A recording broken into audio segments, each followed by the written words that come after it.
Oh my goodness! I'm at Harvard! Wow! To President Faust, my fellow honorands, Carl, that was so beautiful. Thank you so much. And James Rothenberg, Stephanie Wilson, Harvard faculty, with a special bow to my friend, Dr. Henry Louis Gates. All of you alumni, with a special bow to the class of '88 and your $115 million.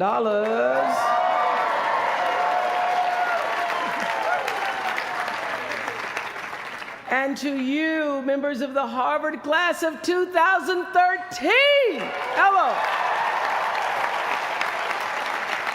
I thank you for allowing me to be a part of the conclusion of this chapter of your lives and the commencement of your next chapter.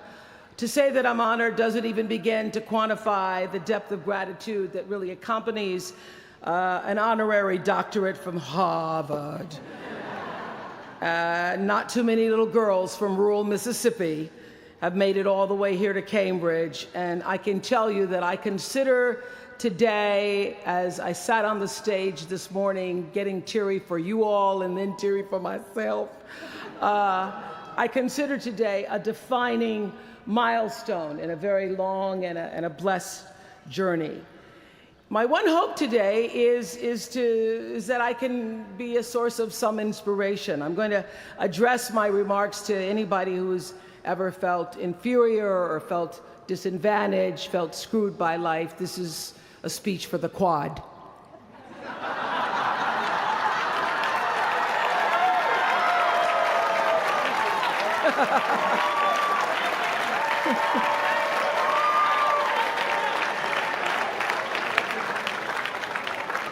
Actually, I was so honored. I wanted to do something really special for you. I wanted to be able to have you look under your seats and there would be free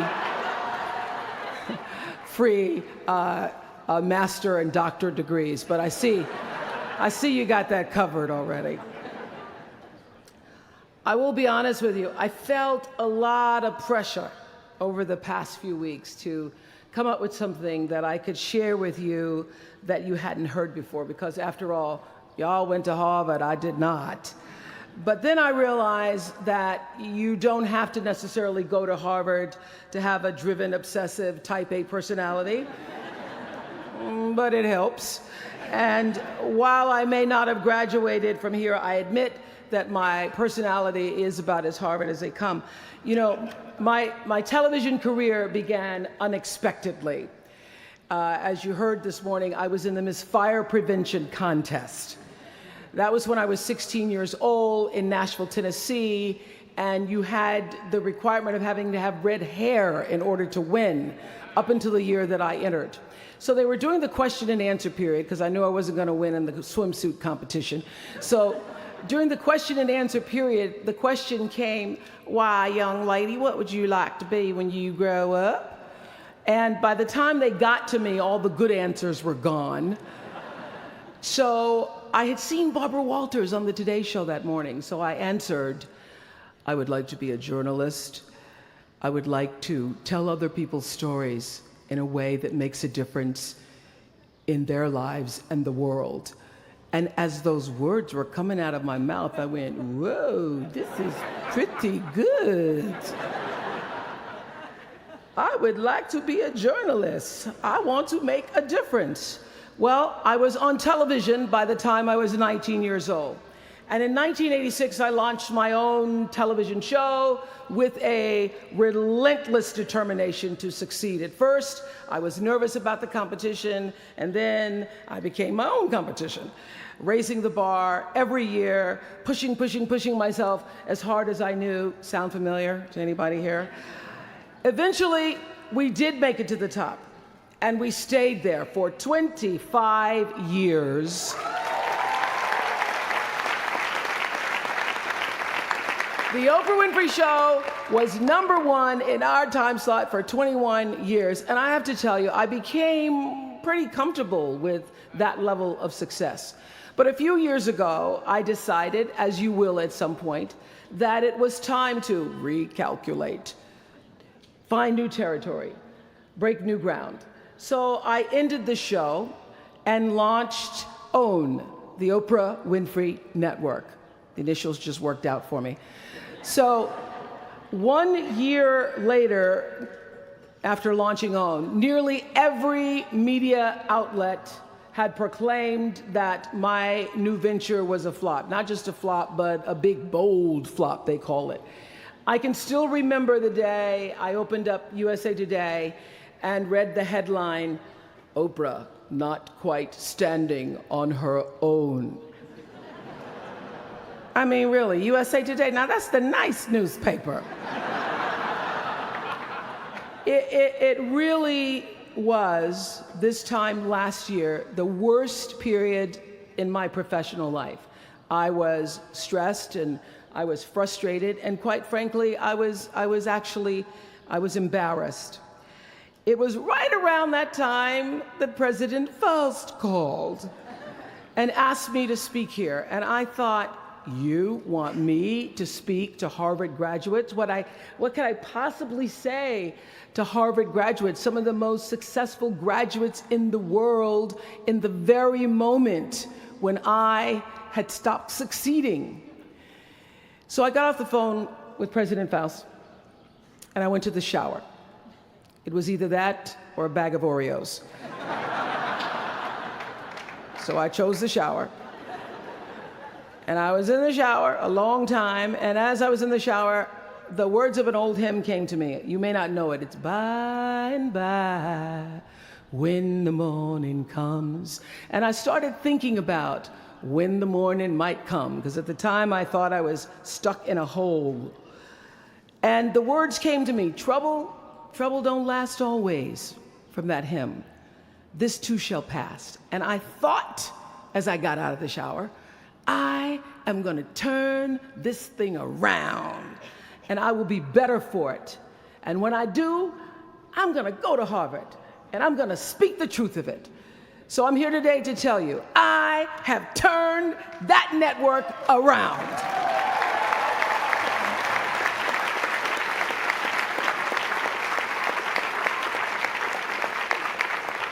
And it was all because I wanted to do it by the time I got to speak to you all. So thank you so much. You don't know what motivation you were for me. Thank you.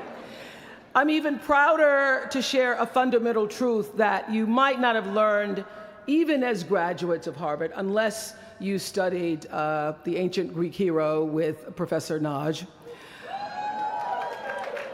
Professor Naj, who as we were coming in this morning said, "Please, Ms. Winfrey, walk decisively." I shall walk decisively. This is what I want to share. It doesn't matter how far you might rise. At some point, you are bound to stumble, because if you're constantly doing what we do, raising the bar, if you are constantly pushing yourself higher, higher, the law of averages, not to mention the myth of Icarus, predicts that you will at some point fall. And when you do, I want you to know this, remember this, there is no such thing as failure. Failure is just life trying to move us in another direction. Now, when you're down there in the hole, it looks like failure. So this past year, I had to spoon feed those words to myself. And when you're down in the hole, when that moment comes, it's really okay to feel bad for a little while. Give yourself time to mourn what you think you may have lost. But then, here's the key. Learn from every mistake, because every experience, encounter, and particularly your mistakes, are there to teach you and force you into being more of who you are. And then figure out what is the next right move. And the key to life is to develop an internal, moral, emotional GPS that can tell you which way to go. Because now and forevermore, when you Google yourself, your search results will read Harvard, 2013. And in a very competitive world, that really is a calling card, because I can tell you, as one who employs a lot of people, when I see Harvard, I sit up a little straighter and say, where is he or she? Bring them in. It's an impressive calling card that can lead to even more impressive bullets in the years ahead. Lawyer, senator, CEO, scientists, physicists, winners of Nobel and Pulitzer Prizes, or late-night talk show host. But the challenge of life, I have found, is to build a resume that doesn't simply tell a story about what you want to be, but it's a story about who you want to be. It's a resume that doesn't just tell a story about what you want to accomplish, but why. A story that's not just a collection of titles and positions, but a story that's really about your purpose. Because when you inevitably stumble and find yourself stuck in a hole, that is the story that will get you out. What is your true calling? What is your dharma? What is your purpose? For me, that discovery came in 1994 when I interviewed a little girl who had decided to collect pocket change in order to help other people in need. She raised $1,000 all by herself, and I thought, well, if that little 9-year-old girl with a bucket and a big heart could do that, I wonder what I could do. So I asked for our viewers to take up their own change collection, and in 1 month, just from pennies and nickels and dimes, we raised more than $3 million that we used to send one student from every state in the United States to college. That was the beginning of the Angel Network. And so what I did was I simply asked our viewers, do what you can wherever you are, from wherever you sit in life. Give me your time or your talent, your money if you have it, and they did. Extend yourself in kindness to other human beings wherever you can. And together we built 55 schools in 12 different countries and restored nearly 300 homes that were devastated by Hurricanes Rita and Katrina. So the Angel Network, I've been on the air for a long time, but it was the Angel Network that actually focused my internal GPS. It helped me to decide that I wasn't just going to be on TV every day, but that the goal of my shows, my interviews, my business, my philanthropy, all of it, whatever ventures I might pursue, would be to make clear that what unites us is ultimately far more redeeming and compelling than anything that separates me. Because what had become clear to me, and I want you to know, it isn't always clear in the beginning, because as I said, I'd been on television since I was 19 years old. But around 94, I got really clear. So don't expect the clarity to come all at once, to know your purpose right away. But what became clear to me was that I was here on earth to use television and not be used by it, to use television to illuminate the transcendent power of our better angels. So this Angel Network, it didn't just change the lives of those who were helped, but the lives of those who also did the helping. It reminded us that no matter who we are, or what we look like, or what we may believe, it is both possible and, more importantly, it becomes powerful to come together in common purpose and common effort. I saw something on the Bill Maher show recently that so reminded me of this point. It was an interview with David and Francine Wheeler. They lost their 7-year-old son, Ben, in the Sandy Hook tragedy. And even though gun safety legislation to strengthen background checks had just been voted down in Congress at the time that they were doing this interview, they talked about how they refused to be discouraged. Francine said this. She said, "Our hearts are broken, but our spirits are not. I'm going to tell them what it's like to find a conversation about change that is love, and I'm going to do that without fighting them. And then her husband David added this: you simply cannot demonize or vilify someone who doesn't agree with you, because the minute you do that, your discussion is over, and we cannot do that any longer. The problem is too enormous. There has to be some way that this darkness can be banished with light. In our political system and in the media, we often see the reflection of a country that is polarized, that is paralyzed, and is self-interested. And yet, I know you know the truth. We all know that we are better than the cynicism and the pessimism that is regurgitated throughout Washington and the 24-hour cable news cycle. Not my channel, by the way. We understand that the vast majority of people in this country believe in stronger background checks because they realize that we can uphold the Second Amendment and also reduce the violence that is robbing us of our children. They don't have to be incompatible.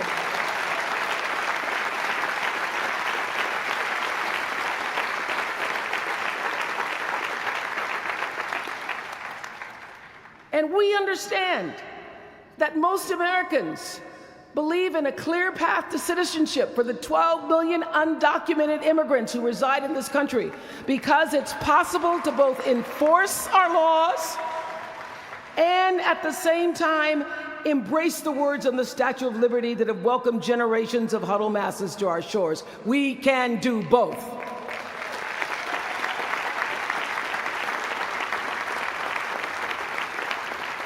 And we understand, I know you do because you went to Harvard, that people from both parties and no party believe that indigent mothers and families should have access to healthy food and a roof over their heads and a strong public education. Because here in the richest nation on earth, we can afford a basic level of security and opportunity. So the question is, what are we going to do about it? Really, what are you going to do about it? Maybe you agree with these beliefs, maybe you don't. Maybe you care about these issues, or maybe there are other challenges that you, class of 2013, are passionate about. Maybe you want to make a difference by serving in government. Maybe you want to launch your own television show. Or maybe you simply want to collect some change. Your parents would appreciate that about now. The point is, your generation is charged with this task of breaking through what the body politic has thus far made impervious to change. Each of you has been blessed with this enormous opportunity of attending this prestigious school. You now have a chance to better your life, the lives of your neighbors, and also the life of our country. When you do that, let me tell you what I know for sure. That's when your story gets really good. Maya Angelou always says, when you learn, teach. When you get, give. That, my friends, is what gives your story purpose and meaning. So you all have the power in your own way to develop your own angel network. And in doing so, your class will be armed with more tools of influence and empowerment than any other generation in history. I did it in an analog world. I was blessed with a platform that at its height reached nearly 20 million viewers a day. Now here in a world of Twitter and Facebook and YouTube and Tumblr, you can reach billions in just seconds. You're the generation that rejected predictions about your detachment and your disengagement by showing up to vote in record numbers in 2008.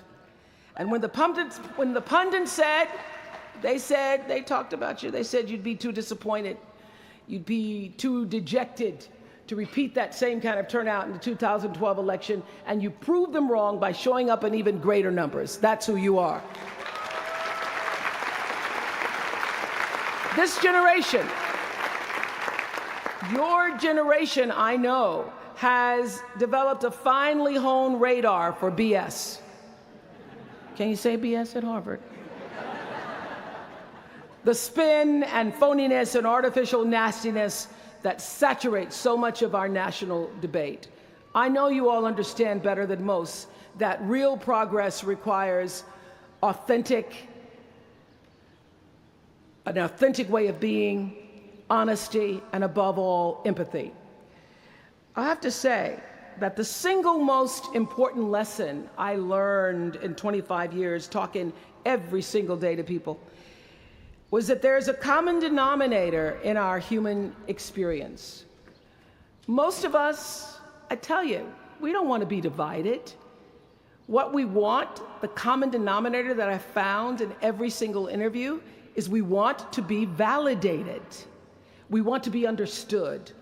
I've done over 35,000 interviews in my career. And as soon as that camera shuts off, everyone always turns to me and inevitably in their own way asks this question: was that okay? I heard it from President Bush. I heard it from President Obama. I've heard it from heroes and from housewives. I've heard it from victims and perpetrators of crimes. I even heard it from Beyonce and all of her Beyonce-ness. She finishes performing, hands me the microphone and says, "Was that okay?"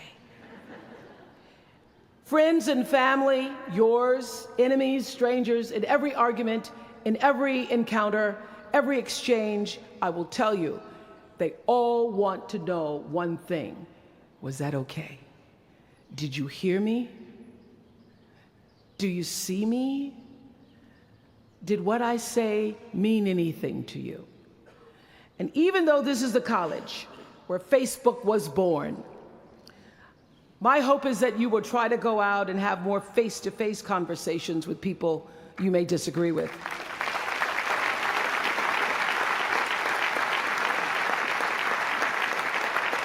That you'll have the courage to look them in the eye and hear their point of view, and help make sure that the speed and distance and anonymity of our world doesn't cause us to lose our ability to stand in somebody else's shoes and recognize all that we share as a people. This is imperative for you as an individual and for our success as a nation.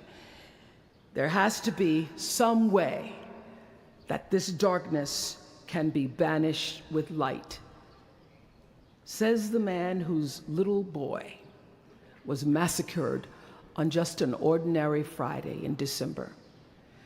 So whether you call it soul or spirit or higher self, intelligence, there is, I know this, there's a light inside each of you, all of us, that illuminates your very human beingness if you let it.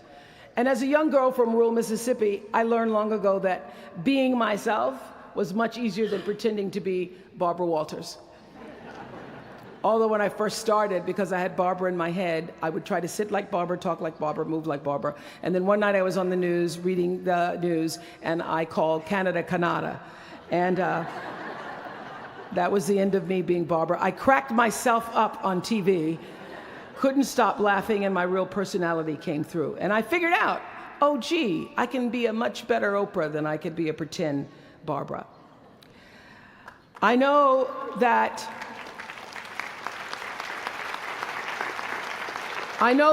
you all might have a little anxiety now and hesitation about leaving the comfort of college and putting those Harvard credentials to the test.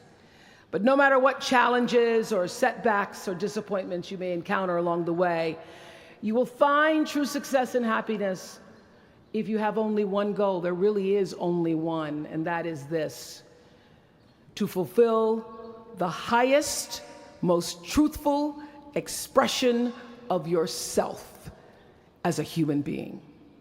You want to max out your humanity by using your energy to lift yourself up, your family, and the people around you. Theologian Howard Thurman said it best. He said, "Don't ask yourself what the world needs. Ask yourself what makes you come alive, and then go do that. Because what the world needs is people who have come alive." The world needs people like Michael Stolzenberg from Fort Lauderdale. When Michael was just 8 years old, Michael nearly died from a bacterial infection that cost him both of his hands and both of his feet. And in an instant, this vibrant little boy became a quadruple amputee, and his life was changed forever. But in losing who he once was, Michael discovered who he wanted to be. He refused to sit in that wheelchair all day and feel sorry for himself. So with prosthetics, he learned to walk and run and play again. He joined his middle school lacrosse team. And last month, when he learned that so many victims of the Boston Marathon bombing would become new amputees, Michael decided to banish that darkness with light. Michael and his brother Harris created MikeysRun.com to raise $1 million for other amputees by the time Harris runs the 2014 Boston Marathon. More than 1,000 miles away from here, these two young brothers are bringing people together to support this Boston community the way their community came together to support Michael. And when this 13-year-old man was asked about his fellow amputees, he said this: first, they will be sad. They're losing something they will never get back. And that's scary. I was scared. But they'll be okay. They just don't know that yet. We might not always know it. We might not always see it or hear it on the news or even feel it in our daily lives. But I have faith that no matter what, class of 2013, you will be okay. And you will make sure our country is okay. I have faith because of that 9-year-old girl who went out and collected the change. I have faith because of David and Francine Wheeler. I have faith because of Michael and Harris Stolzenberg. And I have faith because of you, the network of angels sitting here today. One of them, Khadijah Williams, who came to Harvard 4 years ago. Khadijah had attended 12 schools in 12 years, living out of garbage bags amongst pimps and prostitutes and drug dealers, homeless, going into department stores, Walmart in the morning to bathe herself so that she wouldn't smell in front of her classmates. And today she graduates as a member of the Harvard class of 2013.